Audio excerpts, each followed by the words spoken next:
నేను తండ్రి యొద్దకు వెళ్ళుచున్నాను గనుక నా యందు విశ్వాసం ఉంచువాడు చేయను. ఆ, చెప్పుచున్నాను. ఆ, నా నామమున దేవుని అడిగినను చేతును. నా నామమున మీరు నన్ను ఏమి అడిగినను నేను చేతును. మీరు నన్ను ప్రేమించిన ఎడల నా ఆజ్ఞలను గైకొందురు. చదవమ్మా. నేను తండ్రిని వేడుకొందును, మీ యొద్ద ఎల్లప్పుడూ ఉండుటకై ఆయన వేరొక ఆదరణకర్తను అనగా సత్య స్వరూపయోగ ఆత్మను మీకు అనుగ్రహించును. చాలు, ప్రార్థన చేసుకుందాం. మహోన్నతుడ జీవాధిపతి యేసయ్య నీకు స్తోత్రాలు. 4వ నెల తండ్రి, మొదట పునరుద్ధాన ముందు రాత్రి వేళ మమ్మల్ని సమకూర్చిన దాన్ని బట్టి నీకు స్తోత్రాలు. ఎందుకు సమకూర్చామంటే మీకు తెలుసు. మేము ఎందుకు ఇక్కడికి వచ్చాము మీకు సమస్తం ఎరిగిన దేవుడు. మీ శరీరం తిని రక్తం తాగటానికి వచ్చిన్నా. మీరు చెప్పిన ఆజ్ఞను నాయన మీరు వచ్చే పర్యంతం మేము చేయాలి భూమి మీద. నా శరీరం తిని నా రక్తం త్రాగు నిత్య జీవము గలవాడు, వాడిని అంచెదినాన్ని లేపుతానని చెప్పావు. ఆ వాగ్దానాన్ని మేము జ్ఞాపకం చేసుకుంటున్నాం. ఈరోజు నాయన దాన్ని చేయటానికి మాకు సహాయం చేసేస్తాను. బలపరచున్న తీరపరచుంది. మా పట్ల నువ్వు ఎంతో మంచి దేవుడు నాయన. ఆపత్కాలంలో నమ్ముకునదగిన సహాయకుడు నాయన. నాయన నువ్వు ఏదైనా చేయగలిగిన దేవుడు తండ్రి. విడవను ఎడబాయని వాగ్దానం చేసిన దేవుడు తండ్రి. కష్ట సమయాల్లో, దుఃఖ సమయాల్లో, వేదనలో, బాధల్లో ఆదరించి తోడుగా ఉండి నడిపించి కాపాడే దేవుడు నాయన. పోషించే దేవుడు నాయన. ఆదరించే దేవుడు నాయన. జీవింపజేసే దేవుడు నాయన. బలపరిచే దేవుడు నాయన. ఈరోజు నాయన మేము ఈ స్థితిలో ఉన్నంటే కేవలం నీ కృపదారైన నాయన. కేవలంగా నీ కృపదారు రక్షించబడినామంతండి. మాలో ఏ మంచితనం లేదు నాయన. మమ్మల్ని బలపరచండి, దీవించండి నాయన. వచ్చిన నీ కుమారులు కుమార్తెలందరినీ మీ ఆత్మతో అభిషేకించండి నాయన. ఉద్యమం దాయిచ్చేతండి. చదవబడిన వాక్యానికి మీ ఆశీస్సులు జోడించమని మా రక్షకుడును ప్రభువైన యేసుక్రీస్తు నామంలో ప్రార్థన చేస్తున్నాను. ఆమేన్. కూర్చోండి అందరూ.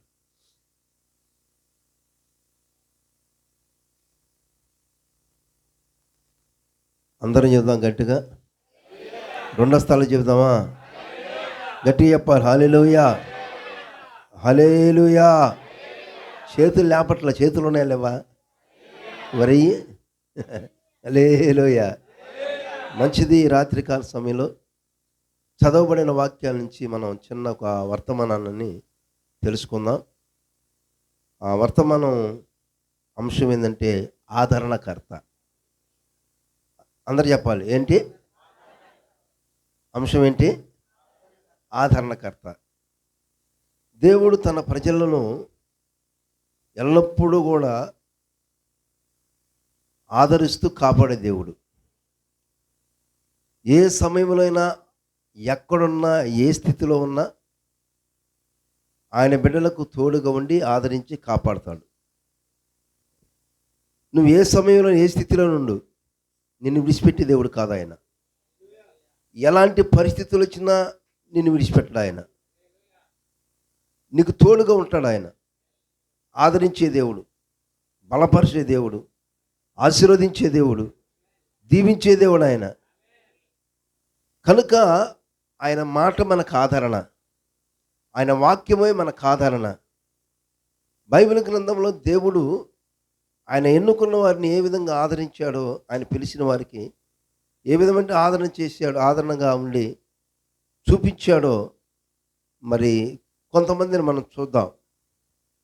అదేవిధంగా వాళ్ళకే కాదు కానీ ఈరోజు నమ్మిన ప్రతి ఒక్కరు కూడా ఆయన ఆదరణకర్తగా ఉన్నాడు.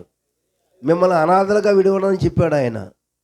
మిమ్మల్ని విడిచిపెట్టను, మీకు తోడుగా ఉంటాను, మిమ్మల్ని ఆదరిస్తాను. కనుక మనము దిగులు పడాల్సిన అవసరం లేదు, చింతించవలసిన అవసరం లేదు, భయపడాల్సిన అవసరం లేదు. ఆదరణకర్త. పూర్వము మనం మొదటికెళితే నోవాహు అనే వ్యక్తి ఉన్నాడు మనకి. దేవుడు చెప్పినటువంటి ఆ మాటను తీసుకొని ఓడగట్టడం ప్రారంభించాడు. ఓడగట్టడం దేవుడు చెప్పినటువంటి ఆ చెక్కతోనే తయారు చేశాడు. దేవునికి స్తోత్రం. దేవుడు ఏ చెక్కతో కట్టమన్నాడో అదే చెక్క, వేరేది కాదు. ఈరోజు కూడా దేవుడు మనకి ఏం చెప్పాడో ఆ విధంగానే మనం చేయాలి, ఆ విధంగానే చేయాలి. చితిసారపు మాను ఒక చెట్టు తీసుకుని దాన్ని వడగట్టడం ప్రారంభించాడు. లోకానికి అది ఎలా ఉందంటే పరిహాసంగా ఉంది, హేళన చేస్తున్నారు. పిచ్చివాడుగా ఉన్నాడు. భూమి మీద మహా గొప్ప శ్రేష్టమైన వృక్షాలు ఉన్నాయి కదా, వాటిని తీసుకోకుండా ఒక ఎన్నికలేని దాన్ని ఎందుకు దాంతో వాడు తయారు చేస్తామంటే దేవుడు చెప్పింది దాంతోనే. ఈ లోకంలో చూడండి, మనలో కూడా అంతే. మనకంటూ గొప్ప వాళ్ళు ఉన్నారు ఈ లోకంలో, మేధావులు ఉన్నారు, ధనవంతులు, అన్ని రకాల అంగులు ఉన్నారు. కానీ దేవుడు ఏ అర్హత లేని మనల్ని ఆయన కుమార్తెలుగా తీసుకున్నాడు. వాస్తవ కాదా? అది సత్యమా? మనకంటూ గొప్ప వాళ్ళు ఈ లోకంలో ఎంతమంది లేరు? అన్ని రంగాల్లో మనకంటూ గొప్ప వాళ్ళు ఉన్నారు. మనకేముంది? ఏమీ లేకపోయినా మనం దేవుడు ఎన్నుకున్నాడు. దేవునికి స్తోత్రం. అలాగనే ఏ వృక్షాన్ని ఎన్నుకోలేదు, కానీ ఆ చితిసారపు మ్రాణనే ఆ కర్రను తీసుకొని తయారు చేయమన్నాడు. అది బెండు కర్ర కావచ్చు, ఏదో త్రోసివేయబడింది. అది దాన్ని తీసి చెక్కి ఆ దానితో వాడగట్టమన్నాడు. లోకానికి అది హేళన. ఏంటి ఇంత అమాయకుడివి, కట్టమన్నాడు అనుకో, ఎన్ని మంచి వృక్షాలు లేవు, ఎన్ని కర్రలు లేవు, శ్రేష్టమైన కర్రలు ఉన్నాయి కదా, దాంతో కట్టవచ్చు కదా. అలాగే దేవుడు కూడా ఎలాంటి వాళ్ళని ఎన్నుకుంటాడు, ఎలాంటి వాళ్ళని తీసుకుంటాడంటే పరిపూర్ణంగా ఆయనకు లోబడే వాళ్ళని తీసుకుంటాడు ఆయన. హల్లెలూయా.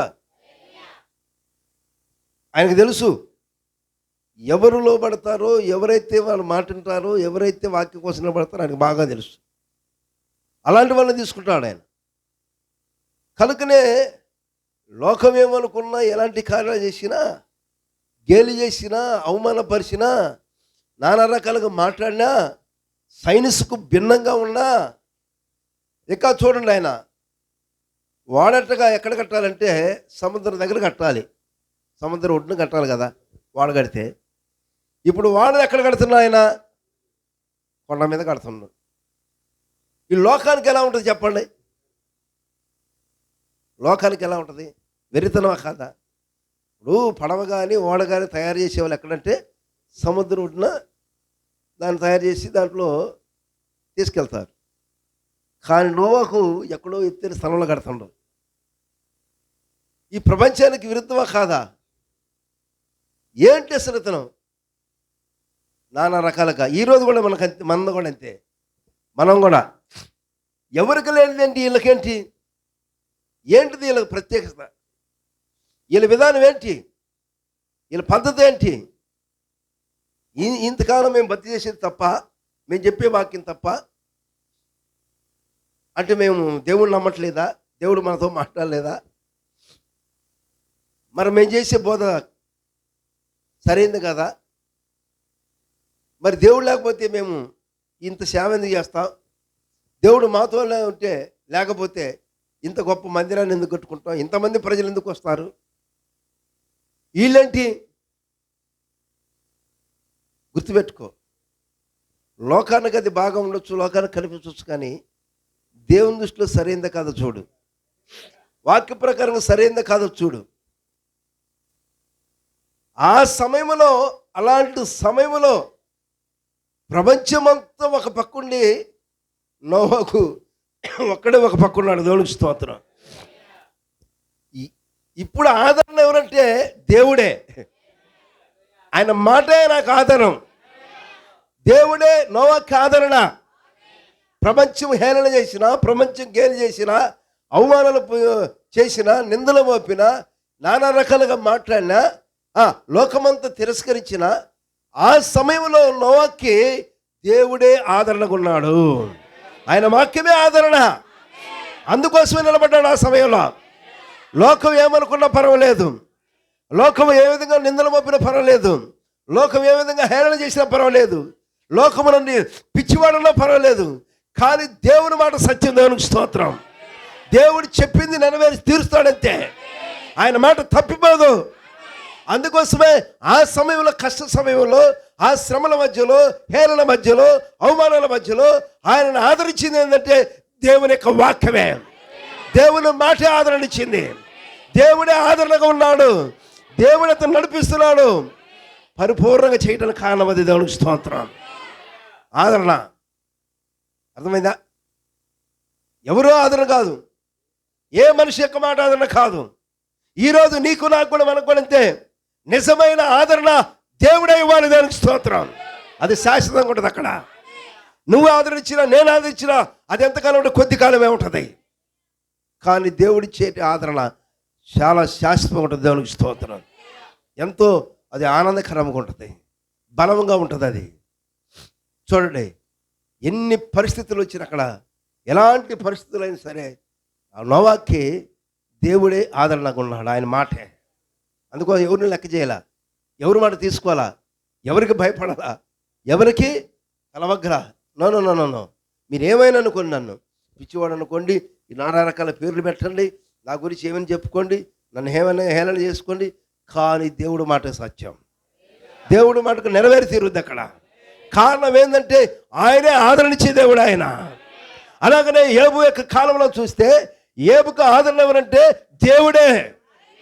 దేవుని యొక్క వాక్యమే ఆదరణ. దేవునికి స్తోత్రం. సమస్తాన్ని కోల్పోయినా, సమస్తాన్ని పోగొట్టుకున్నా, శరీరము పురుగులు పట్టినా, సమస్తాన్ని విడిచిపెట్టినా, బోడిదలో కూర్చున్నా, ఎక్కడున్నా దేవుడే అతనికి ఆదరణగా ఉన్నాడు. ఆయనకు వాక్యమే ఆదరణగా ఉంది. దేవునికి స్తోత్రం. అర్థమైందా? నా విమోచకుడు సజీవుడు, నేను ఒక రోజు నీ భూమి మీద నేనే చూస్తాను. ఆయన దేవునికి స్తోత్రం. ఎవరు ఉన్నా లేకపోయినా, ఏది ఉన్నా లేకపోయినా ఏబుకి ఆదరణ ఏంటంటే వాక్యమే. దేవునికి స్తోత్రం. హల్లెలూయా.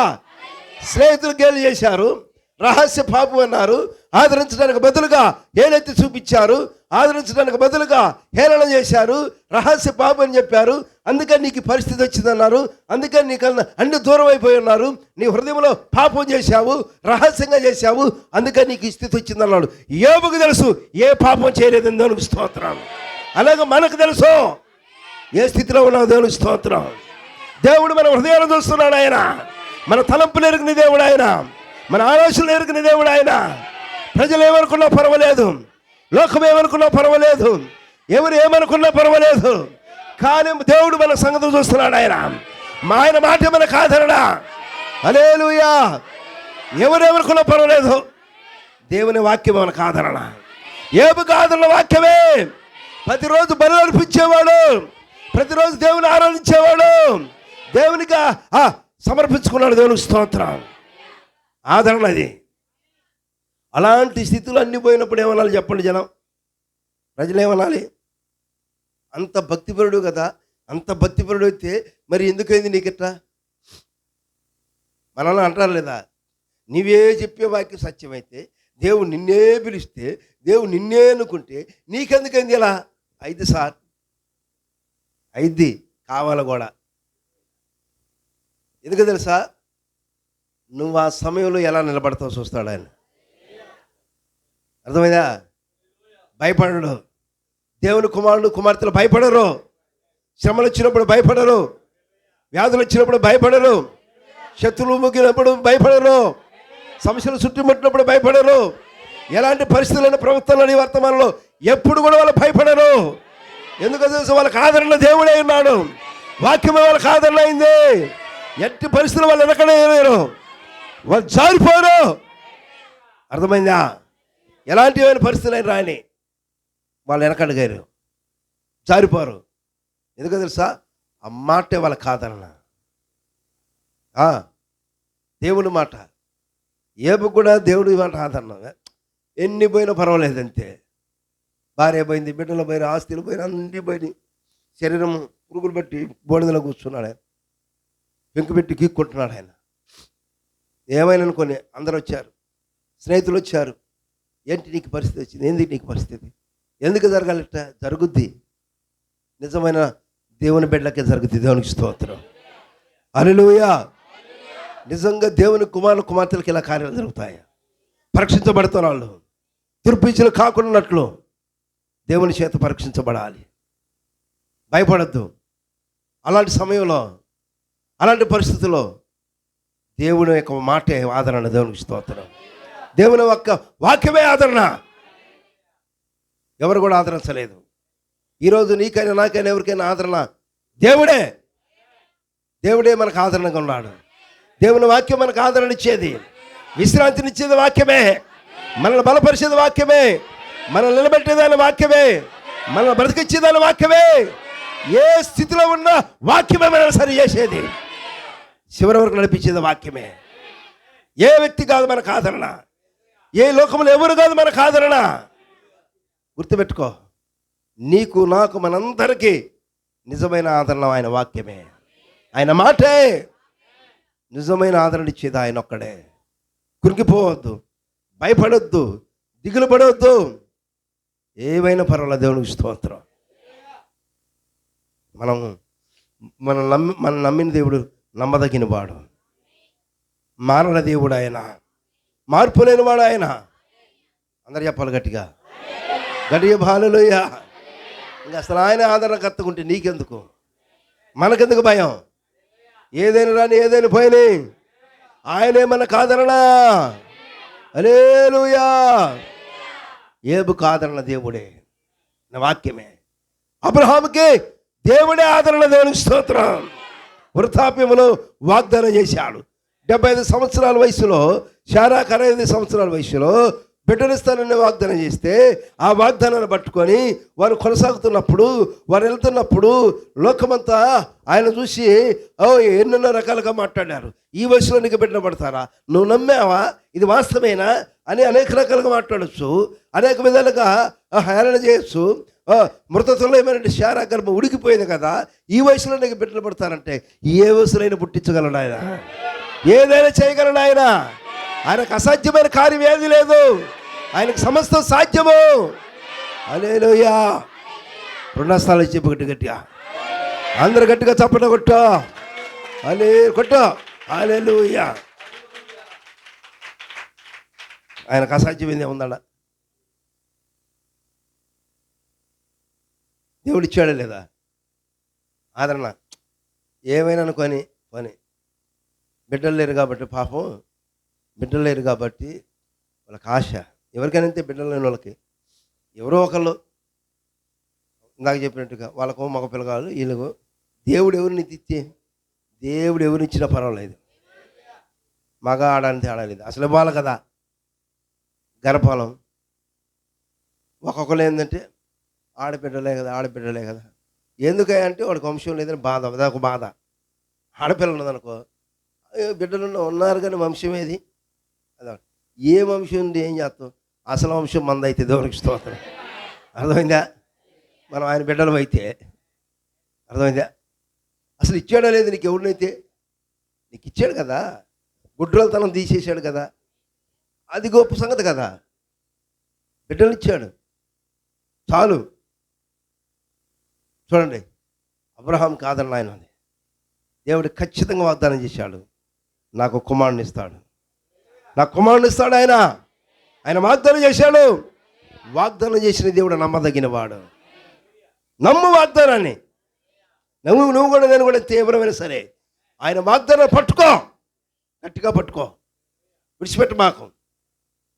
ప్రభువా, ఈ వాగ్దానం నా కోసం చేశావు, నేను నమ్ముతున్నాను, నువ్వు మాట తప్పే దేవుడు కాదు. ఆ విధంగా ఆదరణ ఇచ్చాడు అబ్రహాంకి. ఒకనొక సమయంలో వారికి దేవుడు వాగ్దానం కుమారుని ఇచ్చాడు. వారి రూపాంతరపరిచాడు. వారి శరీరాలు మార్పు చెందిని యవ్వన కాలంలోకి వచ్చారు. దేవునికి స్తోత్రం. వాస్తవ కాదా? జరిగిందా లేదా? ఆదరించే దేవుడు ఆయన. మరి అలాంటి దేవుడిని మనం కలిగి ఉన్నందుకు ఎంత సంతోషం. ఎండిన భూమి సంతోషించెను కస్తూరి వాలే, అడవి పోసెను ఎండిన భూమి. సంతోషించెను కస్తూరి వాలే, అడవి పోసెను లెబనోను కర్మేలు షారోనులో వాలే, లెబనోను కర్మేలు షారోనులో వాలే. సొగసు యుధానికి నొసగిన దేవా, సొగసు యుధానికి నొసగిన దేవా, ఇది నీ దయ కాదా యెహోవా, ఇది నీ కృప కాదా, ఇది నీ దయ కాదా యెహోవా, ఇది నీ కృప కాదా. అడవిని పోలిన నా హృదయమును నీ కృపవాక్య పలకరి వలన, అడవిని పోలిన నా హృదయమును నీ కృపవాక్య పలకరి శోధి పరాచయు నూతన పరాచి, శోధి పరాచయు నూతన పరాచి, ఆత్మ ఫలములు నొసగిన దేవా, నొసగిన దేవా, ఇది నీ దయ కాదా యెహోవా, ఇది నీ కృప. అందరూ ఇది నీ దయ కాదా యెహోవా, ఇది నీ కృప కాదా. ఉనికి నశించిన ఇశ్రాయేలును స్థిరపరచితివి, బలపరచితివి. అందరూ ఉనికి నశించిన స్థిరపరచితివి, బలపరచితివి. వాగ్దానములను నెరవేర్చుచును, వాగ్దానం నెరవేర్చుచును. నీ కృప వారికి నొసగిన దేవా, నీ కృప వారికి నొసగిన దేవా, ఇది నీ దయ కాదా యెహోవా, ఇది నీ కృప కాదా, ఇది నీ దయ కాదా, ఇది నీ కృప కాదా.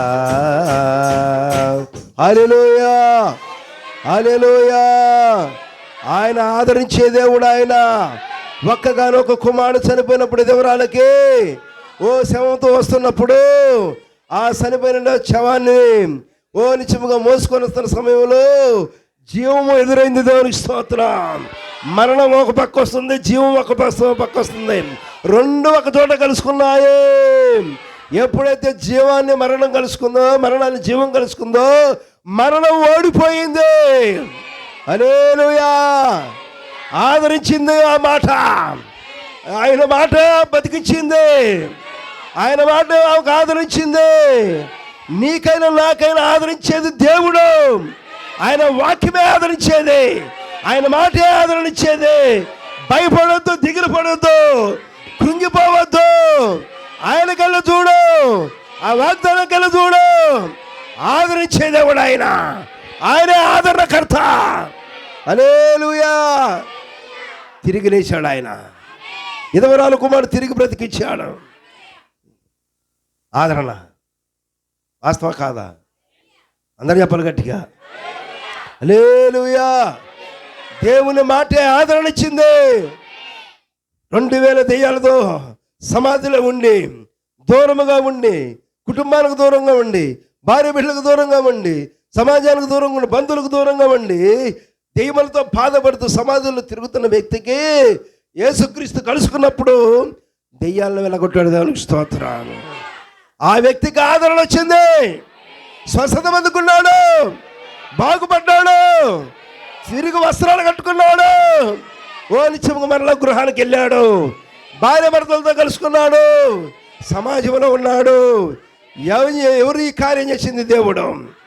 ఆ వ్యక్తి సేన పట్టిన వాడికి ఆదరణ వచ్చింది. 2000 దెయ్యాలతో బాధపడుతున్నటువంటి వ్యక్తికి ఆదరణ ఇచ్చింది ఆయన మాట, బాగు చేసింది ఆయన మాట, స్వస్థత ఇచ్చింది ఆయన మాట, నిలబెట్టింది ఆయన మాట, మనలో గృహములకు చేర్చింది ఆయన మాట, కుటుంబానికి కలిపింది ఆయన మాట. హల్లెలూయా. ఆదరణ. ఆదరణ. బబులోను దేశంలో అగ్నిగుండములో కలుతున్నటువంటి 3 యవనస్తులకి ఆయన వాక్యమే ఆదరణ. దేవునికి స్తోత్రం. ఆదరణ. ఎవరు లేరు పరాయి దేశంలో. అందరూ సాష్టాంగ నమస్కారం చేస్తే యవనస్తులు 3 చేయాల. మా దేవుడు సమర్థవంతమైన దేవుడు, రక్షించగల సమర్థుడు. భయపడము, మొక్కము, మ్రొక్కము, సాష్టాంగపడము. కాలి బోడదైన అవుతుంది తప్ప, కాలి చనిపోతుంది తప్ప దానికి మాత్రం నమస్కారం చేయము. ఎవరు? ఓకే, అలా ఉంటారా? అగ్ని గుండాన్ని 7 ఎత్తులు చేశారు, బంధించారు, తీసుకెళ్ళారు. ఆదరణ దేవుడు. ఆయన మాట ఆదరణ. దిగి వచ్చాడు ఆయన, ఆదరించాడు ఆయన, అగ్నిగుణము చిడిపించాడు. ఆదరణకర్త ఆయన. అగ్నిలోకి వెళ్ళిన ఆయన వస్తాడు, సింహాల బోల్లోకి వచ్చిన ఆయన వస్తాడు, సముద్రంలోకి వెళ్ళిన ఆయన వస్తాడు, నదుల్లోకి వెళ్ళిన ఆయన వస్తాడు, ఎక్కడున్నా ఏ సమయంలో ఆయన వస్తాడు, అక్కడికి ఏ స్థలంలోనూ వస్తాడు ఆయన. ఆయనే ఆదరణకర్త. దానియేలుకు ఆదరణకర్త, విధవరాలకు ఆదరణకర్త, చేరబట్టిన వాడికి ఆదరణకర్త, నోవాకు ఆదరణకర్త, యోబుకు ఆదరణకర్త, సమర స్త్రీకి ఆదరణకర్త, వ్యభిచారం మందు పట్టబడిన స్త్రీకి ఆదరణకర్త. ఈరోజు నీకు నాకు ఆయన ఆదరణకర్త. హల్లెలూయా. ఆయనే మనకు ఆదరణకర్త ఉండగా ఇక మనకు భయం ఎందుకో, మనకు దిగులెందుకో? ఏదైనా రాని ఏదైనా పోయినే మనకు ఆదరణకర్త ఆయన. భయపడొద్దు, దిగులు పడొద్దు, చింతించవద్దు, కృంగిపోవద్దు. ఏ సమయంలో మనకు ఆదరణకర్తగా ఉన్నాడు. ఏ విషయంలో ఆదరించే దేవుడు ఆయన. మిమ్మల్ని అనాథలుగా చేయను, మిమ్మల్ని ఎడను ఎడబాయను. తల్లి మనుషులేమో కానీ, తండ్రి విడిచినా కానీ నేను ఎన్నడూ మిమ్మల్ని ఎడవను. మీతోనే ఉంటాను, మీలో ఉంటాను, మిమ్మల్ని నడిపిస్తాను. ఎందుకో తెలుసా? ఆయన ఆదరణకర్త. సహోదరి సహోదరుడా, ఈ రాత్రికాలం వాళ్ళకే కాదు కానీ ఈరోజు నమ్మిన ప్రతి ఒక్కరికి ఆయన ఆదరణకర్త. నువ్వు నమ్ము ఆయన మాటని, ఆయన మాట నమ్ము, ఆయన మాట తీసుకో, ప్రార్థన చేయి, ప్రార్థన చేయి. ఆదరణకర్తవు నాయన. విడిచిపెట్టే దేవుడు కాదు నాయన. ఎక్కడున్నా వచ్చే దేవుడు ఆయన. అగ్నిగుండంలోకి వచ్చావు కదా, సింహాల బోన్లోకి వచ్చావు కదా, ఏమన్నా దగ్గరకు వచ్చావు కదా, ఆదరించావు కదా. మరి నువ్వు కూడా ఎక్కడున్నా సరే, ఏ కష్టాలు ఉన్నా, ఏ శ్రమలు ఉన్నా భయపడద్దు. వాటికెళ్ళి చూడ మాకు, కేవలంగా ఆయనకి వెళ్ళి చూడు. మనల్ని ఆదరించేది ఆయన, ఓదార్చేది ఆయన. అంత మంచి దేవుడు ఆయన. ఆయన మనల్ని చూడండి, ఏ సమయంలో అయినా సరే ఎక్కడికైనా వచ్చి లేవనెత్తే దేవుడు ఆయన, బలపరిచే దేవుడు ఆయన. నోవాకు ఆదరణకర్తగా ఉన్నాడు, యోబుకు ఆదరణకర్తగా ఉన్నాడు, అబ్రహాముకు ఆదరణకర్తగా ఉన్నాడు. ఎవరికైనా ఆయన ఆదరణకర్తే. నమ్మిన వాళ్ళకి ఆదరణకర్తగా ఉన్నాడు ఆయన. నమ్ముతున్నావా ఈ రాత్రి కాలము? ఆ ప్రభువుని పిలుస్తావా? వాళ్ళు పిలిచినట్టుగా నువ్వు పిలుస్తావా? వారికి తోడుకున్న దేవుడు మనకు ఉండడా? వాళ్ళు ఆదరించిన దేవుడు మనల్ని ఆదరించడా? వారు పొందుకున్న ఆ అనుభవం మనకు లేదా? వారికి జరిగిన కార్యాలు మన పట్ల జరగవా? ఆదరణకర్త ఆయన. చూడ కార్యాన్ని ఎవరి కళ్ళు చూడబాకు, సమస్యలు కలిసి చూడబాకు, పరిస్థితులు కలిసి చూడబాకు, రోగాలు కలిసి చూడబాకు, శత్రువు కలిసి చూడబాకు, జీవము గల దేవుడి కలిసి చూడు, ఆదరణకర్త కలిసి చూడు. ఆయన దిగువచ్చి నిన్ను ఎక్కడైనా సరే లేవనెత్తే దేవుడు ఆయన. హల్లెలూయా. మరణం నుంచి జీవములకు నడిపించే దేవుడు ఆయన. శాశ్వతముగా కృపతోడు గుచ్చే దేవుడు ఆయన. ఎడబడాయన. కనుక ఆదరణకర్తను మర్చిపోతూ ఒక ఆయన ఉన్నా, మనల్ని ఆదరించే దేవుడు ఒక ఆయన ఉన్నాడు. ఏ సమయంలో పర్వాలేదు, ఎక్కడున్నా ఏ పరిస్థితి అయినా రాని ఒకసారి ఆయనకి వెళ్ళి చూడి. ఆదరణకర్త, నువ్వు ఉండగా నాకు భయం ఏలాయా? భయం ఎందుకు? దిగులు ఎందుకు? చింత ఎందుకు? మనం ఈ లోకంలోకి ఏం తీసుకురాలేదు కదా, మళ్ళీ ఏం తీసుకెళ్ళాం కదా. ఏది ఇచ్చినా ఆయన ఇస్తాడు, తీసుకున్నా ఆయన తీసుకుంటాడు. ఎంతకాలం ఉండాలో, ఏం చేయాలో ఆయనకు తెలుసు. కానీ నువ్వు ఏ సమయంలో ఉన్నా, ఏ స్థితిలో ఉన్నా, ఎలాంటి పరిస్థితులు ఉన్నా దేవుడు మనకు ఆదరణకర్తగా ఉన్నాడు. 2000 దెయ్యాలతో బాధించబడిన వ్యక్తికి ఆదరణకర్తకు వచ్చి విడిపించి బాగు చేసి ఇంటికి తీసుకెళ్ళాడు. చూడండి, విధవరాల కుమారుడు, ఒక్కగానొక్క కుమారుడు చనిపోతే వచ్చి లేవనెత్తి ఆమెకు ఆదరణ ఇచ్చాడు. వ్యభిచారం ముందు పట్టబడిన స్త్రీకి విడిపించి ఆమెకు ఆదరణ ఇచ్చాడు. సమర స్త్రీకి ఆదరణ ఇచ్చాడు. ఈరోజు నమ్మితే నీకు నాకు ఆయన ఆదరణకర్తగా ఉన్నాడు. భయపడొద్దు. రాత్రి కాలం బలం తెచ్చుకో, నడుం కట్టుకో, ఆదరణకర్త కోసం ప్రార్థన చేయి. ఖచ్చితంగా కార్యాన్ని చూస్తాం. దేవుడి మాటలు దీవించును కాక. ప్రార్థన చేసుకుందాం. అందరూ ఆ విధంగా ఉండండి. ప్రభువా, ఈ రాత్రి కాలం మాకు ఆదరణకర్తకుండా మీలాంటి దేవుడు ఎవరు ఉన్నారయ్యా? మాకు చాలిని దేవుడు మీరొక్కరే. అబ్రహాం, ఇస్సాకు, యాకోబుల దేవుడా, మా పితల దేవుడా, నీకు స్తోత్రం. ఇదిగో మమ్మల్ని క్షేమంగా తీసుకొచ్చావు. ఎవరెవరికి ఆదరణ ఇచ్చావు, ఆదరణ చూపించావు. ఎవరైనా నిలబెట్టావు, నువ్వు చూపించావు. నోవాకు ఆదరణకర్తగుండి కాపాడి నిలబెట్టావు. యోబుకు ఆదరణకర్తగుండి మరల 2 ఆశీర్వదించావు.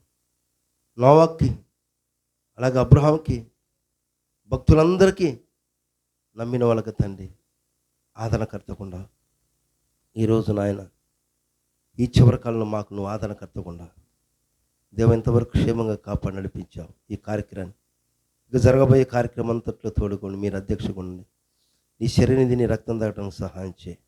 క్రమంగా మర్యాదగా జరిపించి మీ నామానికి మహిమ తెచ్చుకోమని మా రక్షకుడును ప్రభువైన యేసుక్రీస్తు నామములో ప్రార్థన చేస్తున్నాను.